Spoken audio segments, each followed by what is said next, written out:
Paz, irmãos. Amém. Deus abençoe. Vamos orar por essa palavra, que o Senhor possa estar falando conosco nessa manhã. Amado Deus e Pai de nosso Senhor e Salvador Jesus, nós nos colocamos diante de Ti para ouvir aquilo que está nas Tuas Escrituras como princípios para a nossa vida cristã. Fale conosco, fale também com aqueles que estão acompanhando pela internet, online, e que essa palavra possa chegar em muitos lares para trazer esperança e edificação para a glória de Jesus. Amém. Lucas 15, posso continuar aqui? Todos acharam?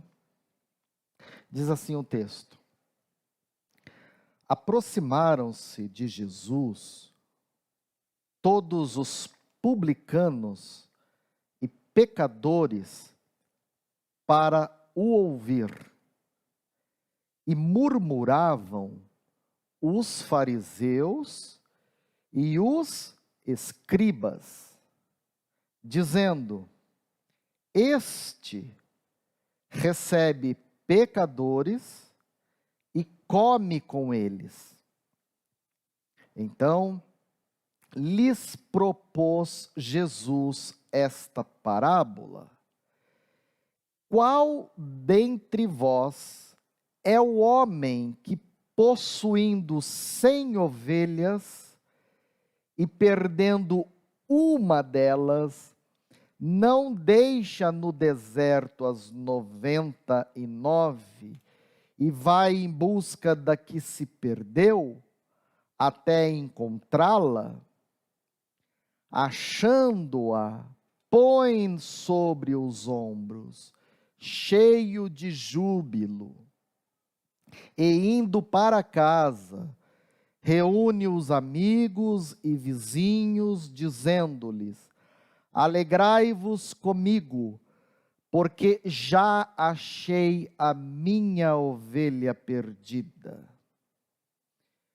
Digo-vos que, assim, haverá maior júbilo no céu por um pecador que se arrepende, do que por 99 justos que não necessitam de arrependimento.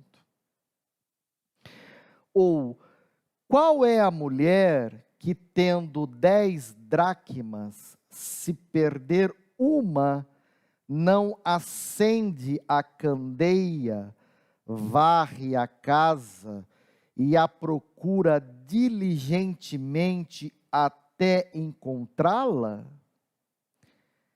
E tendo-a achado, reúne as amigas e vizinhas, dizendo: alegrai-vos comigo, porque achei a dracma que eu tinha perdido. Eu vos afirmo, de igual modo, há júbilo diante dos anjos de Deus por um pecador que se arrepende. Amém. Vamos parar por aqui.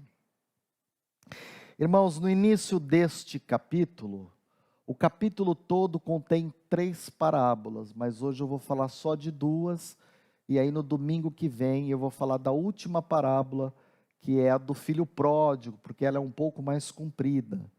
Mas essas 2 primeiras parábolas falam exatamente do amor de Deus pelos perdidos.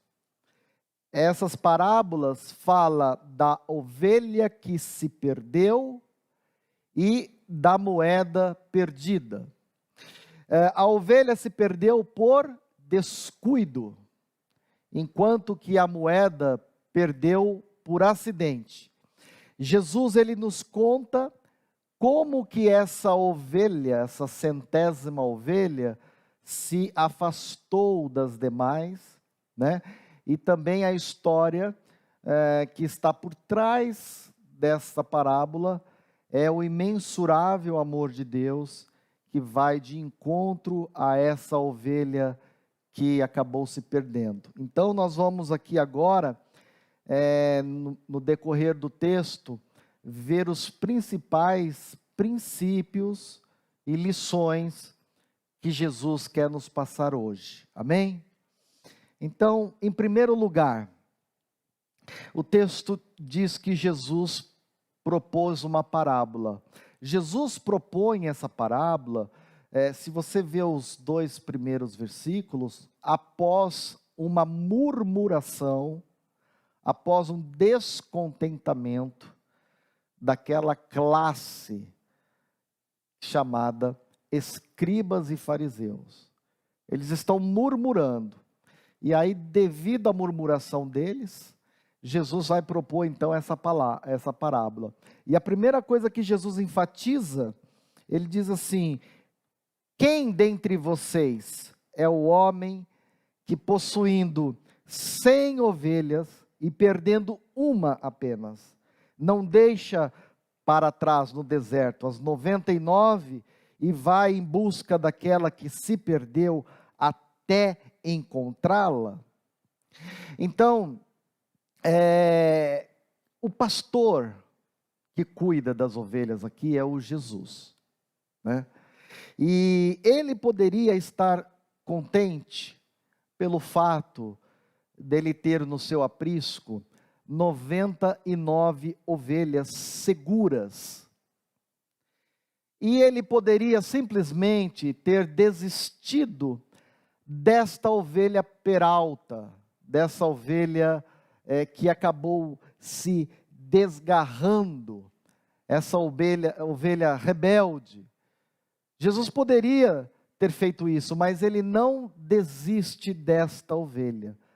Ainda que essa ovelha tenha sido rebelde, tenha se desviado do aprisco, essa ovelha ainda tem valor para Jesus. Então, a primeira lição que eu tiro desse texto é que nós, como ovelhas do Senhor, nós temos um valor imensurável para Deus. Nosso valor excede o valor de rubis. O valor que você tem excede o valor do ouro, da prata. Nenhum bilionário desse planeta, nem lá o Bill Gates, com todo o seu patrimônio, poderia comprar uma única pessoa aqui. Porque o nosso valor excede todo o dinheiro, toda a fortuna que um homem pode adquirir e comprar. Então, você tem valor.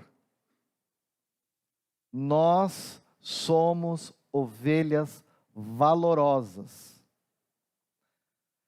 Segunda lição: por sermos valorosos, o texto diz que Jesus ele vai atrás dessa ovelha e vai procurar essa ovelha até encontrá-la.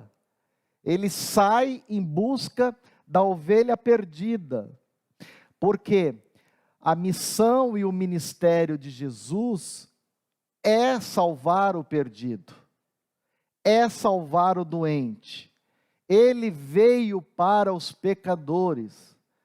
Então, Jesus, se preciso for, move os céus e a terra para nos conquistar, para nos atrair para si mesmo.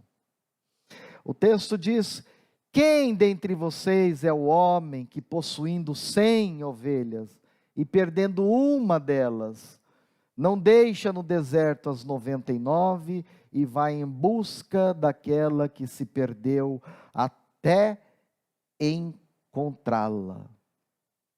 O amor de Deus pelas suas ovelhas é eterno. O amor de Deus por nós é maravilhoso. Sua compaixão é infinita. O seu prazer é ter-nos na sua presença.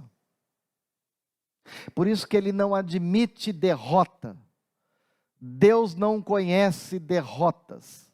Deus não perde uma ovelha do seu aprisco para Satanás. E nunca perderá. O Satanás, no seu papel de opositor, de adversário, ele investe contra a vida da ovelha. Ele joga muitas vezes pensamentos malignos sobre essa ovelha. Ele põe essa ovelha muitas vezes no estado de paralisia espiritual.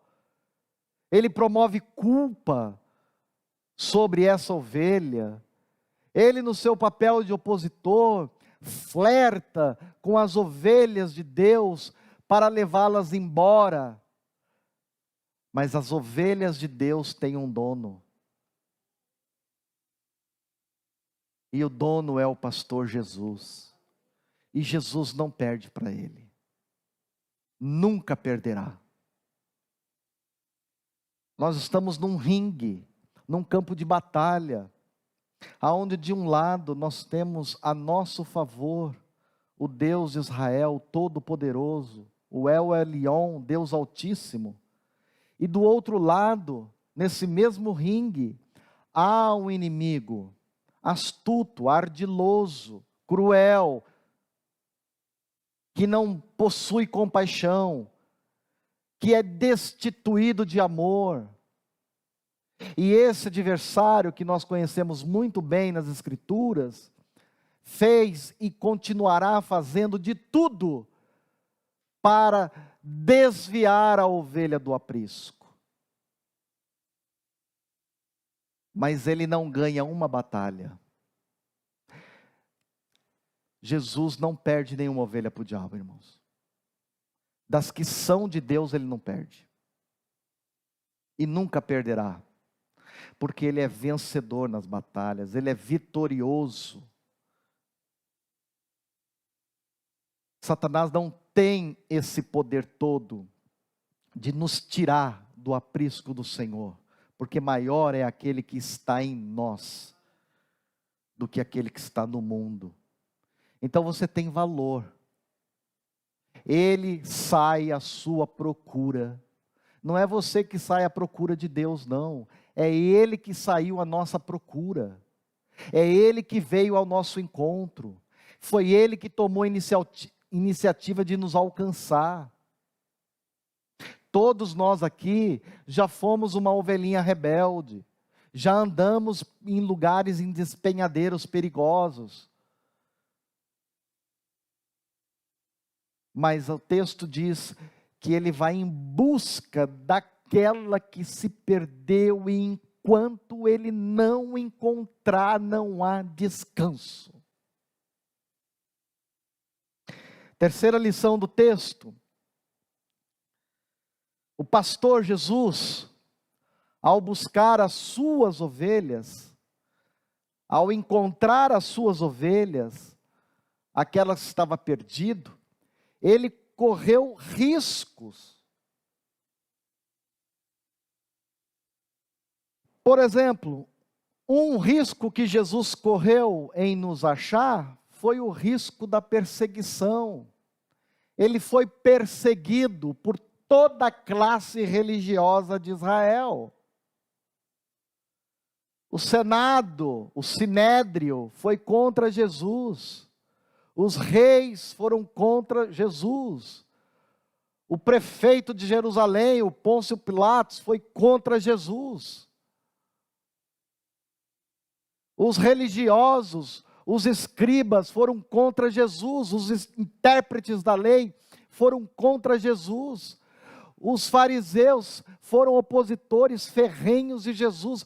Mas ainda assim, ainda que todo o inferno e haste do mal fosse contra Jesus, ele desceu ao inferno. Ele foi perseguido, ele foi humilhado, ele foi pregado na cruz para encontrar a sua ovelha perdida. Ele desceu ao inferno, ele suportou na sua carne o flagelo dos nossos pecados. Jesus Cristo bebeu sozinho o cálice da ira de Deus, morrendo por essas ovelhas. Por isso, meus irmãos, que esse amor é incomensurável, é sublime. Não dá para nossa mente alcançar, a não ser que ele se revele a nós. Homem algum será salvo, se primeiro Deus não se revelar a ele. Você está aqui no culto, na igreja, você desceu as águas, você foi batizado, porque Jesus se revelou a você. A salvação vem por revelação. O homem não consegue alcançar a revelação pela sua intelectualidade, pelas suas faculdades, pela sua classe social. O homem não alcança a salvação por terapias. A psicanálise não ajuda o homem a ser salvo. As boas obras não podem nos salvar. A salvação é uma revelação de Deus. Deus revelou Jesus nesse coração perdido. Deus revelou Jesus dentro do seu coração. Bateu, abriu a porta, entrou, falou: agora eu mando. Agora você é meu. Agora eu habitarei aí dentro. Eu vou ornar essa casa, eu vou arrumar ela, eu vou deixar ela um brinco. Sabe aqueles apartamentos que você vai quando vai comprar um imóvel, que os arquitetos de interiores, né? Eles deixam aquele apartamento e falam: nossa, que lindo. Você compra o apartamento, você nunca consegue deixar daquele jeito que eles, né? Porque você não é profissional da área, né? Mas ali há todo um trabalho orquestrado de um profissional. Então as luzes, aí você entra, aquilo é tudo marketing para nos atrair, fazer comprar aquele imóvel pela sua beleza. Então Jesus, como um grande designer, entrou dentro do nosso coração e foi organizando tudo, foi arrumando tudo, foi iluminando tudo, foi deixando tudo prontinho. E isso despertou o ódio de Satanás, porque antes de Jesus era uma favela, era uma bagunça, era uma palafita, era um lugar sujo, era um lugar fedido, esgoto a céu aberto. Esse era o coração do homem. Mas aí Jesus entrou. Jesus organizou tudo, arrumou tudo, deixou tudo bonitinho. E aí, olha que interessante, meus irmãos. Olha que diz o verso de número 5. Olha como Jesus evidencia o seu amor imenso por essa ovelha, a ponto de carregar essa ovelha no seu colo. O texto diz que ele nos toma nos seus braços, nos seus ombros, e nos conduz à glória. Satanás propôs para Jesus carregar ele no colo e mostrar todos os reinos desse mundo.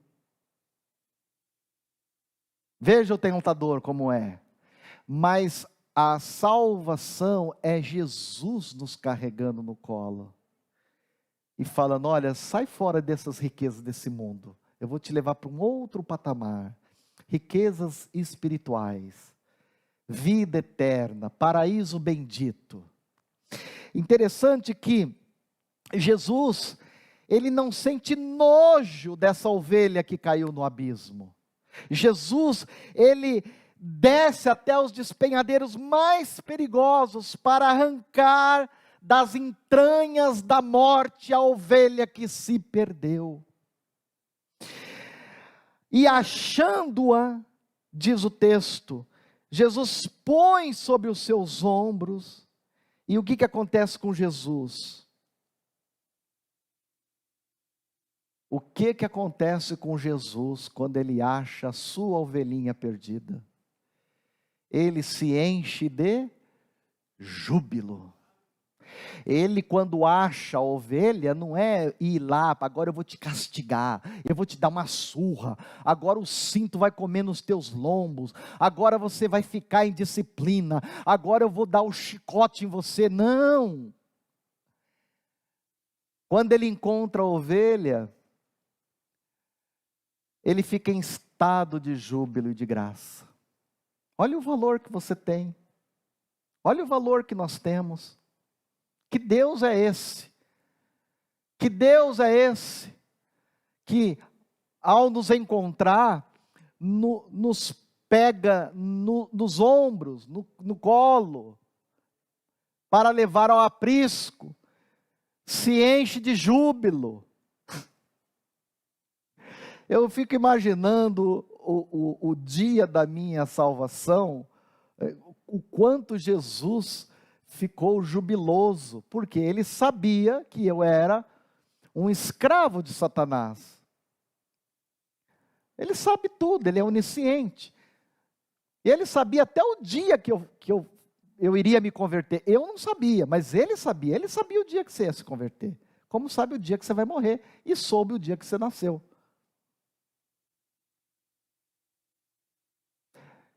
Imagina o júbilo de Jesus quando você nasceu para o Evangelho. Quando ele resgatou você da Umbanda, do Candomblé, da boate, da cadeia, da biqueira, da onde não importa. Imagina a alegria de Jesus. A alegria é tanta que diz aí no verso de número 6, que Jesus, com um certo ar assim de ironia, uma certa ironia, ele vai confrontar os fariseus de dois modos, para a vergonha dos fariseus. Por quê? Porque os fariseus não estavam nada felizes com a história da ovelha que se desviou. Na religião judaica, os fariseus, se o cara no sábado fizesse alguma coisa, já estava excluído. Então imagina uma ovelha que se perdeu, que saiu do aprisco, que saiu da sinagoga, que foi andar lá para o lado do Jordão.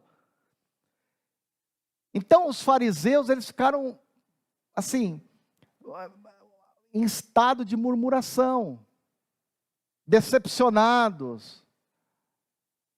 E aí Jesus então diz para eles, em primeiro lugar, no verso 7, olha, enquanto vocês estão murmurando, o meu Pai, junto com os anjos, estão fazendo festa no céu. Porque se fosse por vocês, essa ovelha já tinha ido para o inferno. Se fosse pela vontade de vocês, essa ovelha estava já recebendo 30, 40 chicotadas nas costas. Mas não, eu digo a vocês que haverá maior júbilo por um pecador que se arrepende do que por vocês, fariseus, escribas, vocês que são justos, vocês que acham que são o dono do céu. Os 99 aqui, irmãos, é uma referência aos escribas e os fariseus, que se achavam justos. Então, o texto diz que haverá maior júbilo no céu por um só pecador que se arrepende, do que por 99 justos, que era o que os fariseus acreditavam ser, que não necessitam de arrependimento. Então, o segundo confronto de Jesus está dizendo que, olha, os anjos de Deus sentem maior júbilo por um pecador que se arrepende. Vocês estão em crise, porque eu resolvi buscar a ovelha, mas o céu está em festas. Vocês que se acham justos, vocês 99, que acham que vão entrar pela porta do reino, porque são filhos de Abraão, porque tem um DNA dos hebreus na veia, porque se vangloria, porque nasceram em Israel, que são um povo escolhido, porque é a nação santa, porque é aquela coisa toda. Olha aqui, só há uma maneira de entrar no reino dos céus. A porta do reino de Deus tem uma senha, e está escrito nessa porta: arrependimento. Ninguém entra pela porta do reino de Deus se não for através do arrependimento. Agora, o texto diz que o justo não necessita de arrependimento. É aquele cara que se acha o bom, né? Ele é o bom. Então, cuidado, né? Cuidado. A gente não tem que ter esse complexo de superioridade, de achar que nós somos bons. Não tem nenhum bom aqui, irmãos. Bom é Deus. Nós todos carecemos da glória de Deus na nossa vida. Estamos todos nivelados por Adão. Então nós precisamos sim de arrependimento. Precisamos sim que Ele venha ao nosso encontro. Precisamos sim que Ele nos encontre. Precisamos que Ele levante nossa autoestima. Precisamos que Jesus dê afirmação para nós. Agora, os 99 que achavam que não precisavam se arrepender, esses foram os que mais deram trabalho para Jesus. Lembra que esses 99 aqui, no capítulo anterior, fizeram lá uma refeição, convidaram Jesus, né, para aprontar em cima de Jesus, aí colocaram uma mesa, um dia de sábado, um cara doente, vamos ver se ele cura, se ele curar, o pau vai comer aqui, porque nós não aceita nem cura no sábado. Então eles fizeram de tudo para ser hostil ao Evangelho, a Jesus. O problema de Jesus nunca foi com um ateu, com um ímpio, com um gentil. O problema de Jesus na Palestina era com os religiosos, que frequentavam os templos, que levavam seus dízimos, que faziam suas campanhas, que faziam suas festas, que decoravam o tabernáculo, que tinham ministério. Esses azucrinavam Jesus. Ficavam observando Jesus, como Jesus come, como Jesus fala, o que Jesus faz, aonde ele dorme, com quem ele anda. Se Jesus curasse um paralítico, implicância. Se Jesus estendesse a mão a uma mulher adúltera, eles davam um jeito de criticar Jesus. Se Jesus curasse um cego, pronto. Tudo para eles era que Jesus fazia, era um motivo de implicância. Por isso que eles se achavam justos. E esses justos foram convidados para entrar no céu. Mas no capítulo anterior, você viu as respostas. Que ele, não posso que eu tenho coisa para ver. Não posso que eu tenho coisa para fazer. Não posso que eu tenho coisa para desfrutar.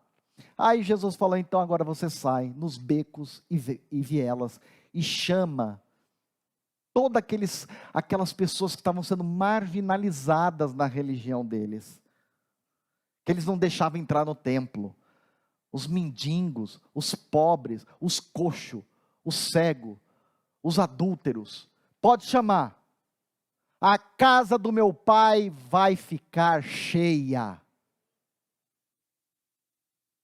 Então, meus irmãos, há um amor muito grande por Jesus, por uma ovelha, qualquer que seja a ovelha, a sua classe social, o seu sexo, a sua cor de pele, a sua origem, não importa, você tem valor para Jesus. E aí então, no verso de número 8, Jesus aproveita para contar uma outra parábola, e agora Jesus fala da parábola da dracma. E aí no verso de número 8, veja só o texto.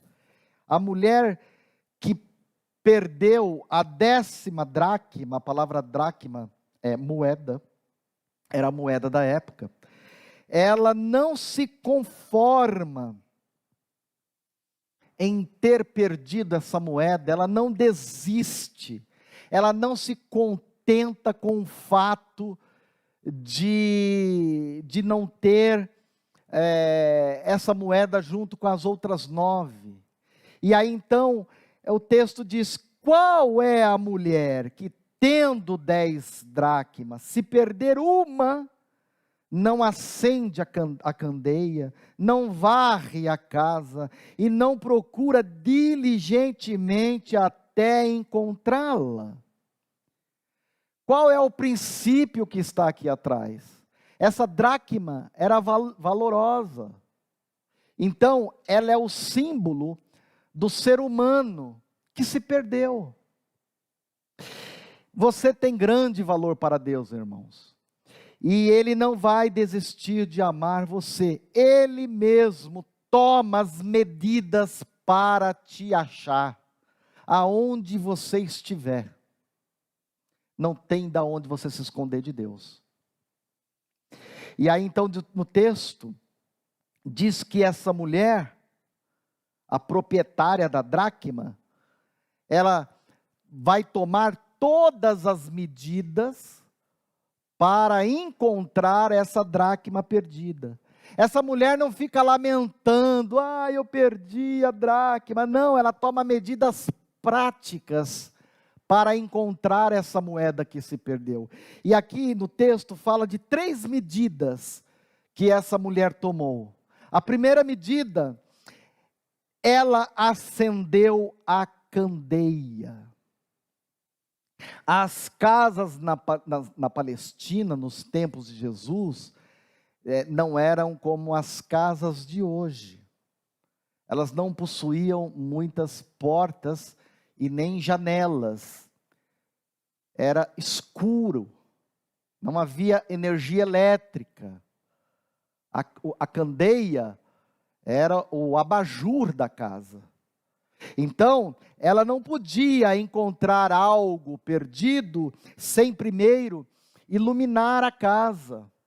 E foi exatamente isso que a mulher fez. Olha lá, ela primeiro acende a candeia. Qual é o princípio que está aqui? Se quisermos encontrar algo que se perdeu na nossa vida, precisamos de luz. E aonde é que está a luz? Na palavra de Deus. Luz, lâmpada para os meus pés, luz para os meus caminhos. Então esse é o primeiro princípio. A dracma perdida é você, sou eu. A mulher representa aqui a proprietária, é o Senhor, proprietário da gente.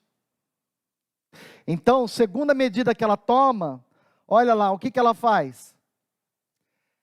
Ela vai tirar muita coisa do lugar, ela vai varrer a casa, vai subir poeira, ela vai fazer uma faxina na casa toda.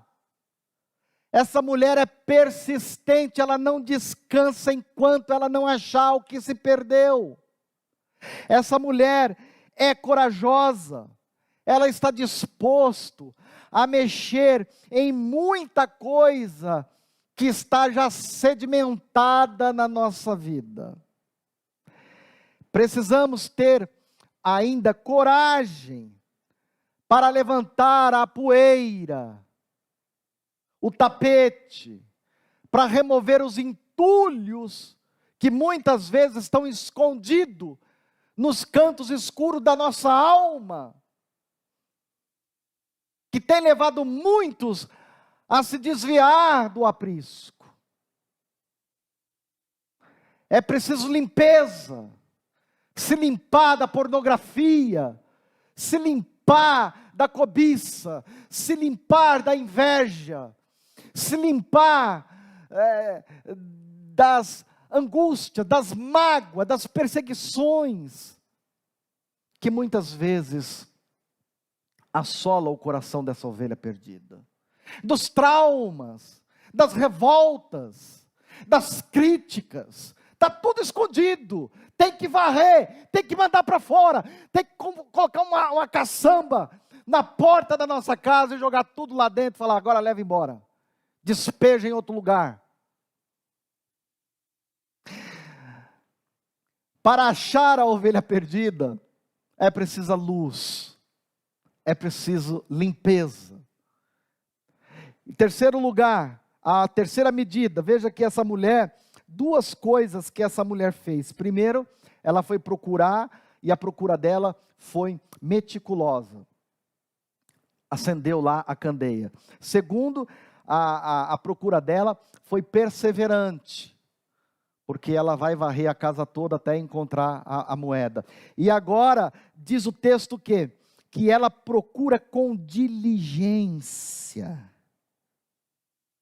Essa é a maneira que nós devemos procurar aqueles que se afastaram da fé. Com diligência e não com julgamento. Entenderam o princípio?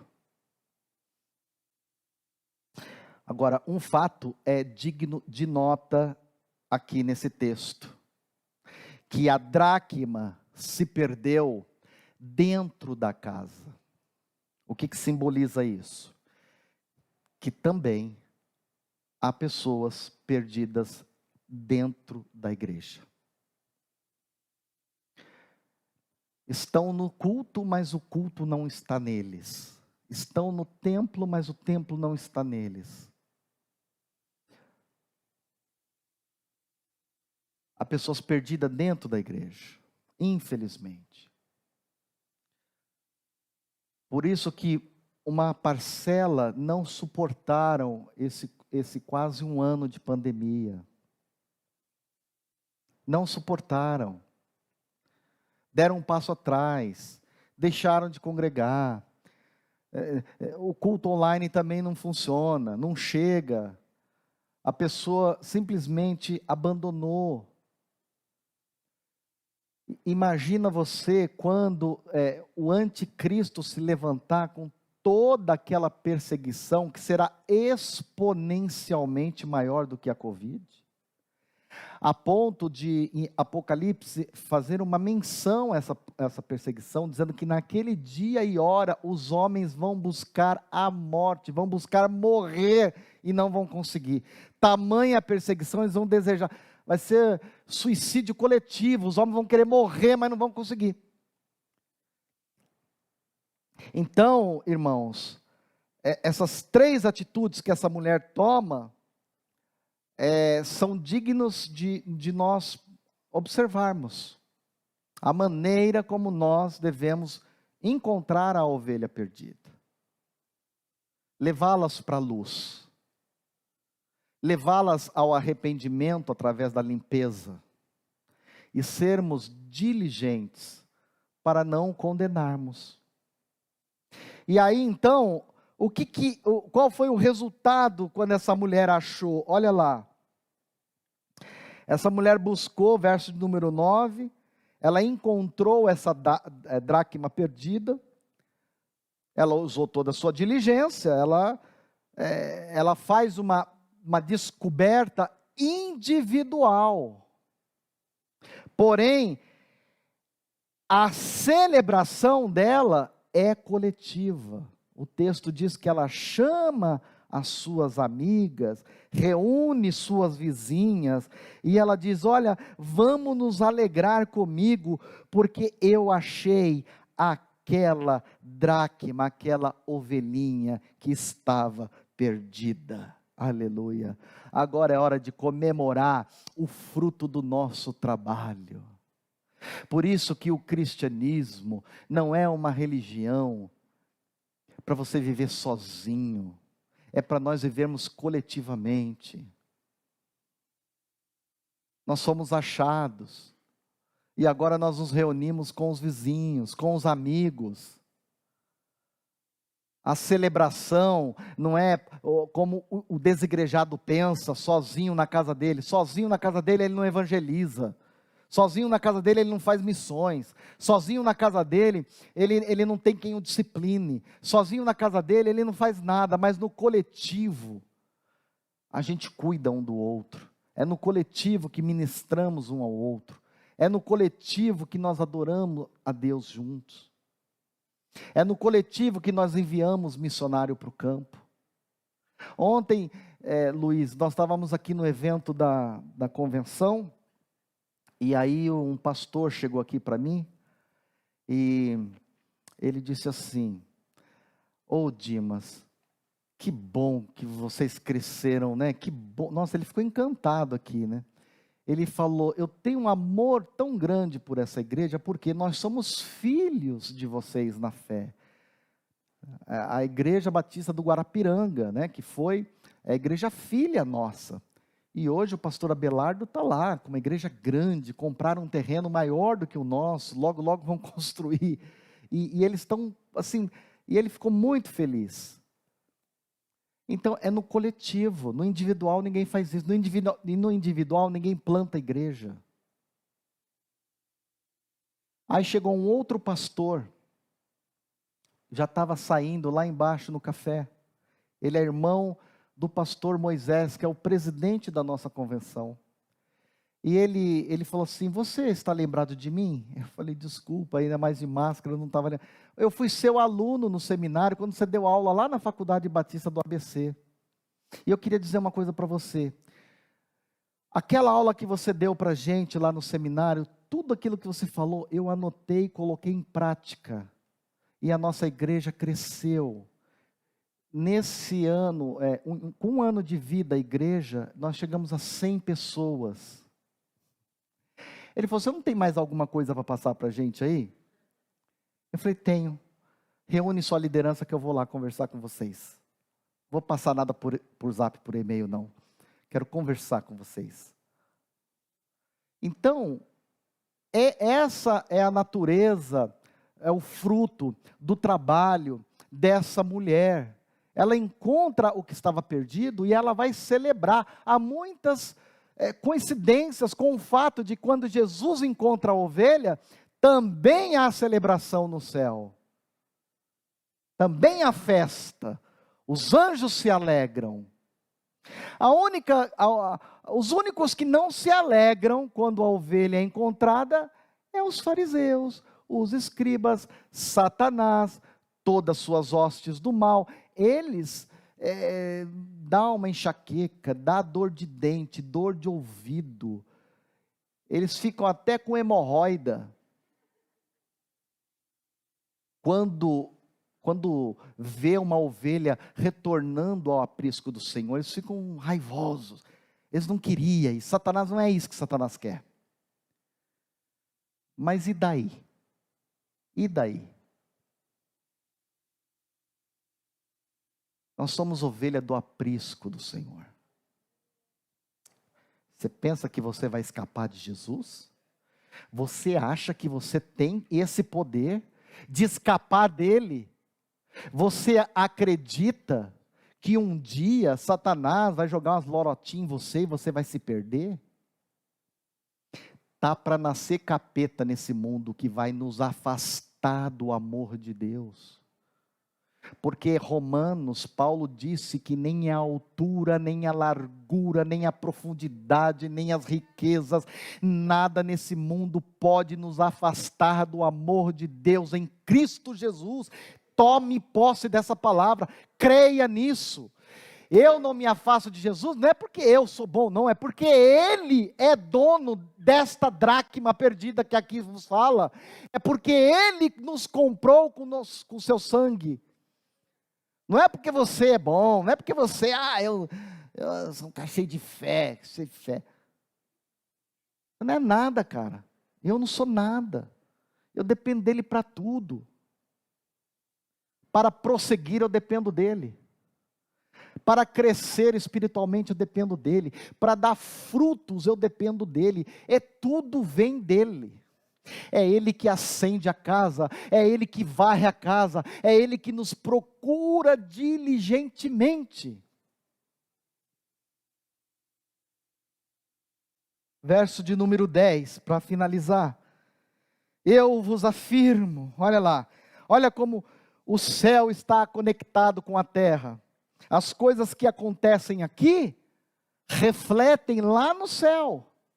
Uma vez a ovelha alcançada, a dracma encontrada, há júbilo diante dos anjos, porque os anjos não evangelizam. Essa missão Deus deu para nós. Então, até os céus celebram, os anjos celebram os frutos desta evangelização, desse encontro. Os anjos de Deus estão em júbilo por causa de quem? Por causa de um pecador que estava desviado, mas que foi encontrado, foi levado de novo à igreja para gozar da comunhão dos santos e da comunhão com Deus. Agora é festa. Agora é alegria. Então, meus queridos irmãos, saiba você de uma coisa, você que está acompanhando aí na internet, o amor de Deus por você é incomensurável. Ele fará todos os esforços para te encontrar. Eu vou me esconder no fundo do mar, Ele te acha lá. Eu vou sair da igreja, que eu estou meio assim, sabe? Você pode até sair, mas Ele está de olho em você. Ele vai te encontrar. Ele vai te pegar, Ele vai pôr nos ombros dEle. Ele vai te trazer para o aprisco, porque Jesus não conhece derrota. Nunca, jamais, Satanás o derrotou. E a sua vida é um trunfo para ele. Ele venceu pela tua vida. Você é um troféu para Jesus Cristo. Você está pensando que você, quando vem aquelas crises de identidade, que isso acontece muito com o crente, né? Aquelas crises, a autoestima dele fica lá embaixo, porque Deus não me ama, porque Deus não me quer, porque aí começa aí, né? Eu vou assistir o Big Brother para ver se eu né? Aí fica aquelas crises, né? Aí Jesus Cristo está falando para você hoje aqui, ó. Está falando aqui, ó. Se necessário varrer, Ele vai varrer. Se necessário acender a candeia, Ele vai acender. Mas Ele vai te encontrar. Ele é o Deus dos encontros. Você acha que você está aqui por um acaso? Você acredita nisso mesmo? Você não está aqui por um acaso. Você está aqui porque antes mesmo de você ser formado no útero da sua mamãe, sabe quem foi lá e soprou o fôlego de vida naquele embriãozinho? Antes de se desenvolver, antes de formar um corpo, antes de saber o sexo, antes da criança, da gestação, da cesárea, do parto natural, antes da primeira vacininha, do exame do pezinho, sabe quem está por trás de tudo aquilo lá?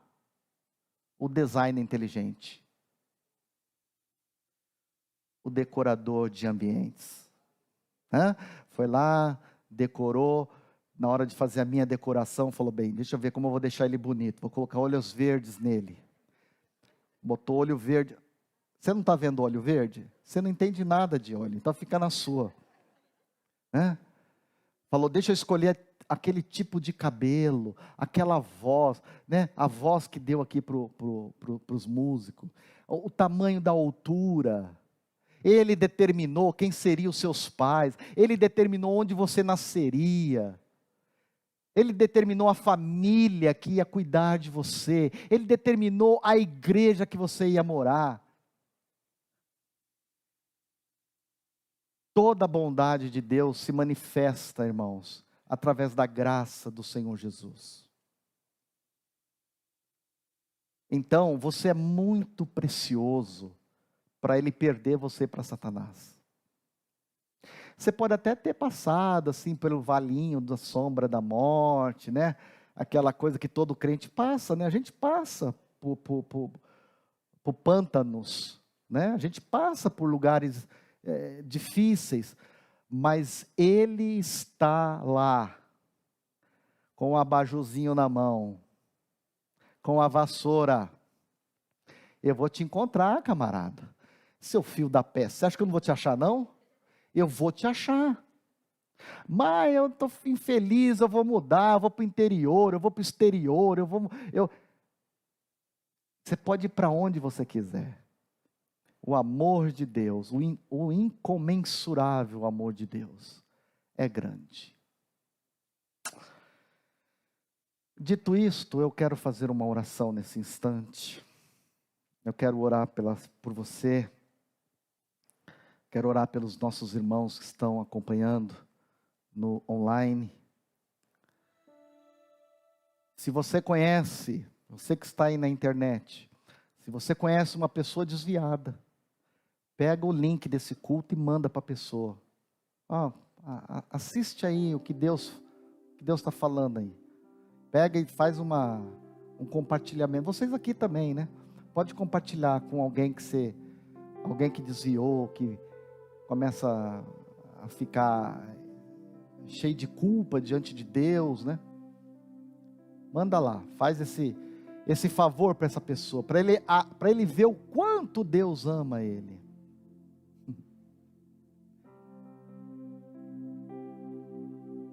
Vamos orar? Senhor nosso Deus e nosso Pai, em nome de Jesus, que nós oramos agora pelos nossos queridos irmãos que encontram-se desvinculados de igrejas, alguns desviados mesmo, sem congregar, passa tanta coisa na cabeça dessa pessoa, ainda mais agora nesse quadro pandêmico. Alguns estão até com medo de morrer, não têm certeza da sua salvação. Mas como nós aprendemos aqui, Senhor, o Senhor vai atrás, o Senhor busca, Senhor, esse irmão, busca essa irmã, busca, Senhor, essa ovelha, por mais rebelde que tenha sido. Nós também muitas vezes fomos rebeldes. Essa pessoa que não acredita mais, a alma está tão doente, tão doente, tão doente, que tudo arruma desculpa para não congregar. Vai de encontro, Senhor, a essa ovelha preciosa. Eu quero orar pelos nossos irmãos também na igreja que estão tendo que enfrentar esse Covid. São inúmeras zaps, ligações que a gente recebe, pedidos de oração por família, por pai, por mãe, que estão internados, pastores, obreiros. Senhor, colocamos todos em oração diante de Ti, só o Senhor para nos guardar, para nos poupar, para nos livrar dessa praga maligna, desse vírus. Quero orar pela mãe do nosso querido irmão, pastor Valdeci, também que ficou com sequelas desse derrame, dessa enfermidade. Senhor, restaura a voz dela, restaure a saúde dela, restaure, ó Pai, em nome de Jesus Cristo. Em nome de Jesus, Senhor. Ficaremos 2 domingos apenas com esses cultos online, mas ainda assim, a Tua presença diária na nossa vida é o que importa, é o que vale, e essa ninguém poderá tirar de nós. Nenhum estadista, nenhum governador, nenhum presidente, nenhuma lei judicial poderá tirar de nós o nosso bendito Salvador. Por isso nós oramos, Te agradecemos, em nome de Jesus. Amém.